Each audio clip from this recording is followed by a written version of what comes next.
Алтынай көчөдө баратып, Айылдын аялдар кеңешинин төрайымы Какен эжеге жолугуп калды.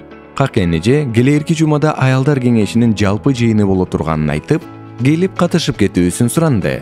Алтынай сунушка макул болуп, сөзсүз келе тургандыгын убада кылды. Какен эже менен Алтынайдын баарлашуусун уккан Алтынайдын улуу агасы Бектен аялдар кеңешине аралашпай коюу туура чечим болоорун айтты жана Какен эжеге берген убадасынан кайтууга чакырды. Бектендин ою боюнча, ал жакта жүргөндөргө айыл акы төлөнбөгөндүктөн Алтынайдын убактысы жана эмгеги бекерге кетет деп эсептейт.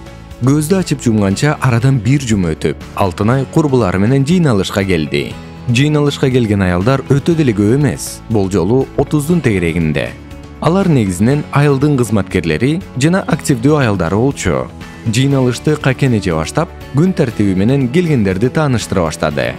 Биринчи маселе Какен эже жетектеген аялдар кеңешинин 1 жылдык отчету. Жана экинчи маселе мөөнөтү бүткөндүгүнө байланыштуу аялдар кеңешинин төрайымын жана орун басарларын шайлоо болду. Бирок залда жаңы катышып жаткандар көп болгондуктан, Какен эже жыйналышты аялдар кеңешинин максаттары жана милдеттери менен тааныштыруудан баштады. Аялдар кеңешинин негизги максаты бул айылдагы айымдардын ынтымагын чыңдоого жана аларды ар тараптан өнүктүрүүгө, айылдын коомдук иштерине жигердүү катышуусуна шарттарды түзүү. Аялдар кеңешинин негизги милдеттери: биринчи, айымдарды ар тараптуу өнүктүрүүгө багытталган иш-чараларды жана долбоорлорду демилгелөө, уюштуруу жана ишке ашыруу.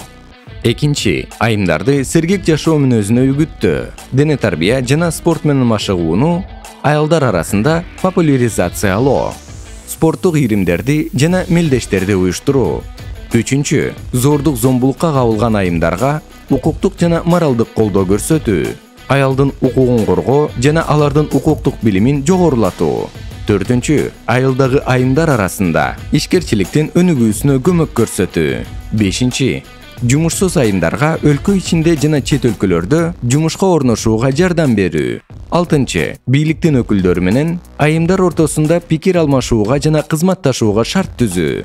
Жетинчи, окутуу курстарын, конференцияларды, коомдук талкууларды, семинарларды, тегерек столдорду, тренингтерди жана башкаларды өткөрүүгө жана уюштурууга көмөк көрсөтүү.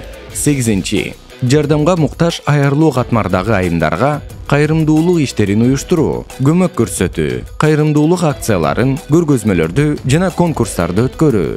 Тогузунчу, жаратылышты коргоо жана айлана чөйрөнү сактоо боюнча иш-чараларды өткөрүү.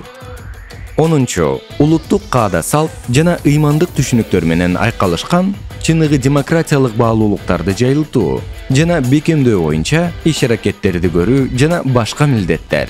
Алтынай баш жагына катышып коюп, жакпаса кете берем деген оюнан кайтты. Анткени ал байкалбаган менен аялдар кеңеши жыл ичинде абдан маанилүү, айылдын айымдарына керек иштерди аткаргандыгын угуп таңыргап отурду.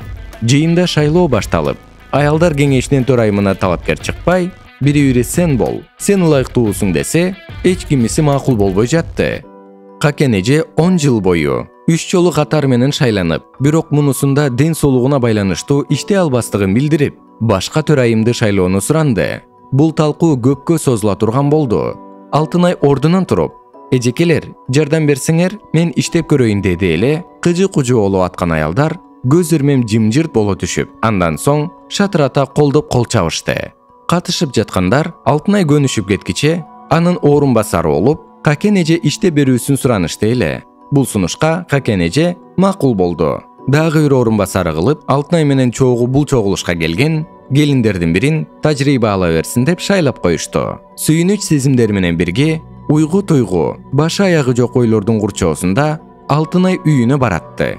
Анткени бир жумадан кийин кайрадан жыйналыш болуп, анда ал аялдар кеңешинин кийинки жылга карата иш планын айымдардын алдына алып чыгат. Алдыдагы мындай жаңы максаттар Алтынайга шыктануу менен кошо өз күчүнө ишеним берип тургандай.